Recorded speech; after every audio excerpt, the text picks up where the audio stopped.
Parashat Rukat. Alors, une des sanctions qui va frapper le peuple juif pendant les 40 ans où ils seront dans le désert est cette attaque des serpents qui va laisser derrière un grand nombre de morts, mais qui nous interpelle au niveau de la guérison qu'elle va mettre en place. Moshe Rabbeinu devra construire un serpent qu'il placera aux yeux de tous, et c'est en fixant ce serpent que la guérison sera accordée aux personnes malades. Eh bien, un message est caché derrière cette mise en scène et il est important de le retenir. On sait que le serpent dans l'histoire est celui qui a fait fauter l'homme, la première fois dans l'histoire, et qui va être puni lorsque Hachem lui dira « Dorénavant, tu te nourriras de la poussière de la terre ». Rashi précisera que, évidemment, le serpent ne mange pas la poussière de la terre, mais tout ce qu'il mange n'a pas de goût à l'image de la poussière de la terre. Et les sages soulignent que finalement c'est une magnifique bénédiction, puisque tout ce qu'il mange n'a pas de goût, alors quel que soit le repas qu'on lui présentera, il aura de quoi manger, il sera satisfait que ce soit tel ou tel aliment, pour lui ça revient à la même chose, donc c'est finalement quelque chose d'extraordinaire, ça lui accorde une facilité pour obtenir sa subsistance.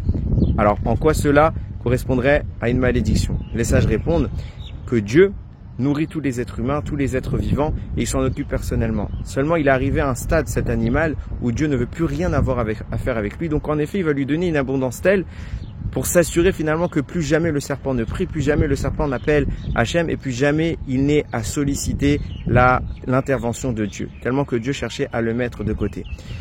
Quand on était dans le désert, on a eu la chance de vivre au travers de la manne. La manne était cet aliment qui tombait du ciel de façon miraculeuse. En permanence, Dieu s'occupait personnellement de nous montrer de façon ostentatoire qu'il nous apportait la nourriture. Et en permanence, il s'occupait de nous.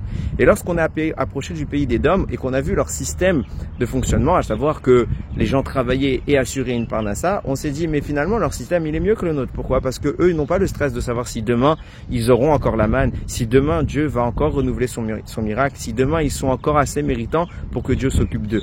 Donc le peuple a désiré quitter un système où Dieu atteste de sa présence pour entrer dans un système finalement plus classique dans lequel il y a une certaine sérénité d'esprit.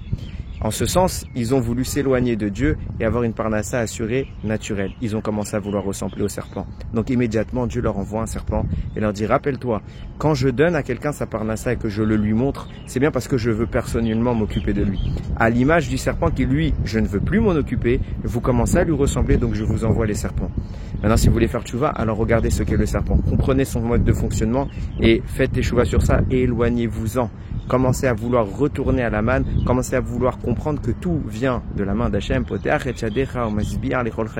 Il ouvre ses mains et il rassasie tous les êtres vivants. C'est cela que nous devons avoir à l'esprit. Pas vouloir avoir un système de certitude dans lequel, oui, nous avons notre parnassa, oui, nous avons de quoi manger. Non, être dépendant d'Hachem au jour le jour est le plus beau des cadeaux parce que lorsque nous le sommes, nous savons que Dieu s'occupe personnellement et à chaque instant de nous. Il raconte qu'on ait toujours le mérite d'être porté par les mains d'Hachem, nourri par Akadosh Baruch Hu et béni de sa présence. Baruch Adonai Leolam, Amen ve Amen.